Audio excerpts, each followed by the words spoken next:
Hi everyone, welcome to the lecture lecture series on communication skills in healthcare. So as you all know, this lecture series is being compiled by Professor Rasnaik Mudyanse, one of the pioneers in communication in healthcare. And I am Dr. Krishna Pradeep, consultant pediatrician attached to Teaching Hospital Peradeniya, and also I am a senior lecturer at Faculty of Medicine, University of Peradeniya. So this is the third lecture of the lecture series, and the objectives of this particular lecture today is I would be introducing you to Calgary-Cambridge model, and also I will be speaking about sequential process, which includes initiating the session, gathering information, collaborative planning and sharing information, closure, longitudinal process, in which I'll be also speaking about building relationship and providing a structure for conversation. So these are the objectives today of my lecture. So when it comes to a communication scenario, who is your client, or who is going to be the recipient, or who is going to be sitting in the other side of the discussion? So it can be a patient if it's in the healthcare setup. So you might be speaking to a patient, or in administrative setup, it might be employee, or even it can be a person from the general public. So depending on who is the client, you have to tailor make your discussion, but the principles are going to be same. So during my next 10 minutes of presentation, I'll be using the word patient or client interchangeably. So what are the components of communication skill? So there are in fact three skills or three components of communication skills, which are namely content skills, process skills, and perceptive skills. So what do you mean by content skills? Now, when you deliver communication or when you have a discussion with another person, the theoretical matter of that particular conversation is called as content. So the substance of questions and the responses for it, the information which you give or which you gather from the client, and all the theoretical aspects which are discussed all together will be content. For example, in a doctor-patient discussion, it is the information related to the disease or information related to the problems of the patient is called as content. Then comes the process skills. Now, it's how you deliver the communication or how you conduct that communication session. So it includes relationship, it includes verbal and non-verbal communication cues, and also how the consultation is being conducted, the structure. So this is called as the process skills. Next is the perceptive skills. We all know perception means it's something to do with thinking or it's something to do with feeling. So here in perceptive skills, in a communication setup, what does the provider thinks or what does the recipient think? And during the delivery of the communication or when you are gathering information, inside your mind, there will be certain things running. For example, if it's again related to a healthcare discussion, the doctor would be thinking in his mind, so with the information the patient is giving, what are the possible diagnoses? That is called as internal decision making. And the clinical reasoning.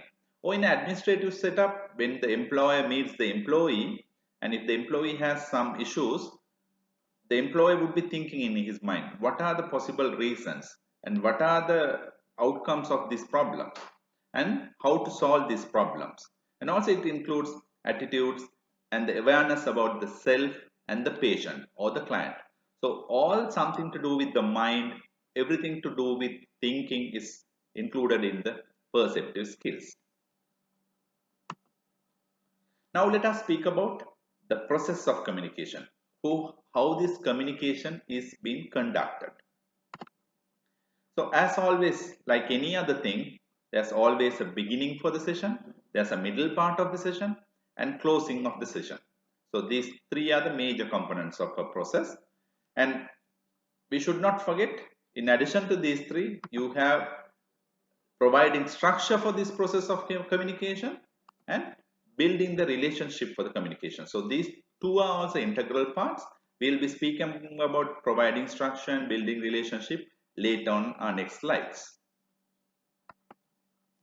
Right. So the Calgary-Cambridge model. Now, this is one of the world-recognized communication models which is being used in various communication aspects, and which is one of the well-designed or well sort of accepted model for communication. So what does the Calgary-Cambridge model has? So it has the initial part, as always, the initiating the session, followed by gathering information. So if it is a client or a patient, you gather the information from that particular person. And if it is a patient, now physical examination applies only when it in a healthcare setup.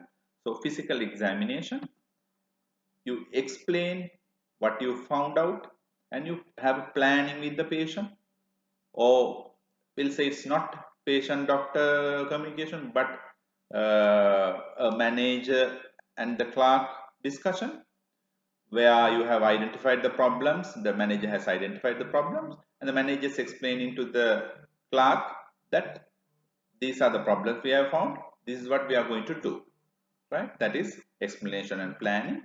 Then finally you close the session. So this is what Calgary-Cambridge model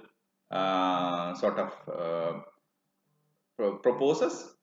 But here again, we should not forget about the providing structure, which is always an integral part of a communication model, and also building relationship, which is also another important part. So the Calgary-Cambridge model has been adapted or modified for the primary care in Sri Lanka, where the initial components which we spoke here has been broken into several parts and has been modified in order to suit the primary health care in Sri Lanka. But do not forget, this does not apply only for the primary health care, but also in the administrative setup. So when we involve administrators, again the same principles can be used. So let us go one by one and see what is it. So the initiating session. So initiating the session includes setting an appropriate environment. So you need to have a proper environment to have a discussion or a sort of a conversation. You can't do it in the middle of a corridor. You can't do it in the middle of office. There should be privacy. And also you need to address about the physical needs and mental preparation for the discussion. If the client looks tired, exhausted, you cannot discuss with him about an important issue. If the patient has come from a far away, you need to address about his physical needs. Whether he has had opportunity to drink some water, go to the washroom, and is the patient or the client is ready to discuss about this important matter. So that mental preparation, not only the client but also the provider or the doctor, is he mentally prepared to speak to the patient. Then once that has been addressed, you build a rapport. This is done by self-introduction. So you introduce yourself. I am so and so, and I am here today, and I am going to speak to you about this problem. And may I know your name, and may I know your background. So knowing the client is also important in order to build good rapport. Then comes the opening question.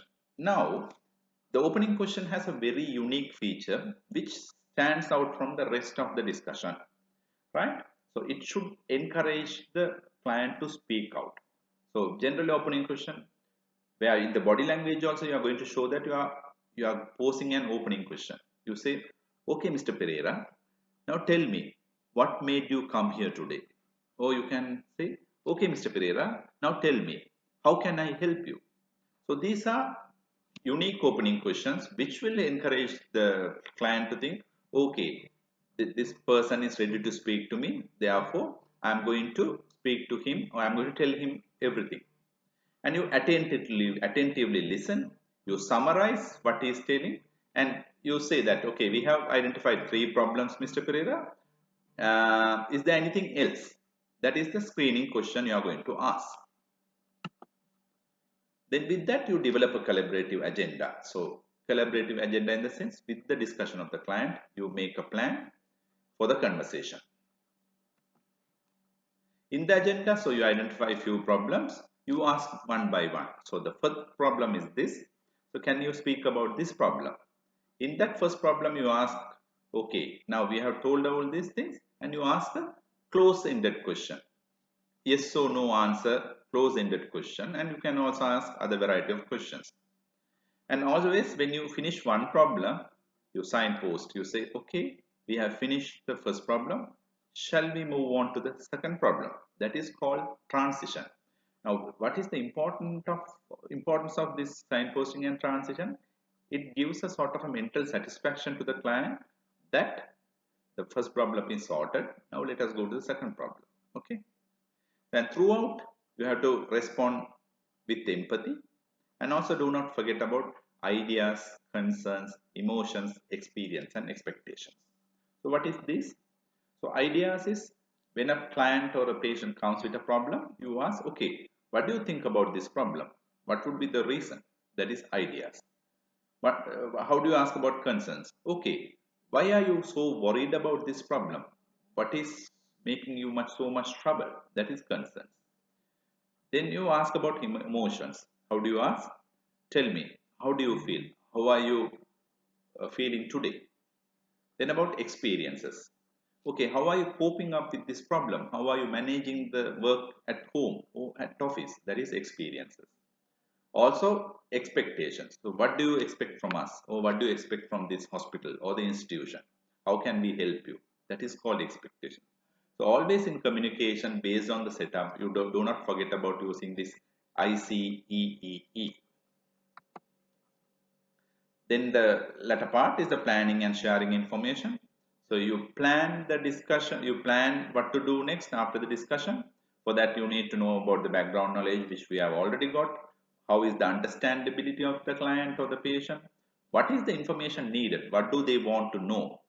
And plan the topics and share the information in small parts, which is called using chunks. So chunks are small parts of information. So you give a small part of information, then you check the understanding. So chunks and checks. Then you, after that, you have a collaborative planning with a proper contract. What do I mean by contract?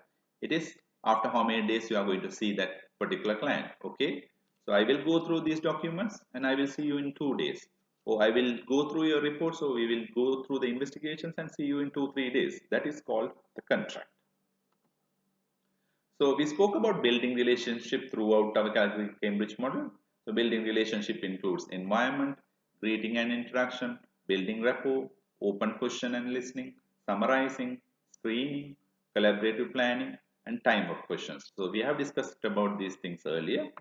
Then providing structure, which should happen without dominating, where you ask an opening question, you summarize and screen, set an agenda, you have a signposting and transition, internal summaries, contract and closure. So these are all will help you to provide a structure. So in order to summarize our Calgary Cambridge model, what we spoke up to now, it includes initiating the session, gathering information, physical examination, if applicable, explanation and planning, and closing the session. And you do not forget about providing structure and building relationship. So that ends our session today. Thank you for patience listening. We'll meet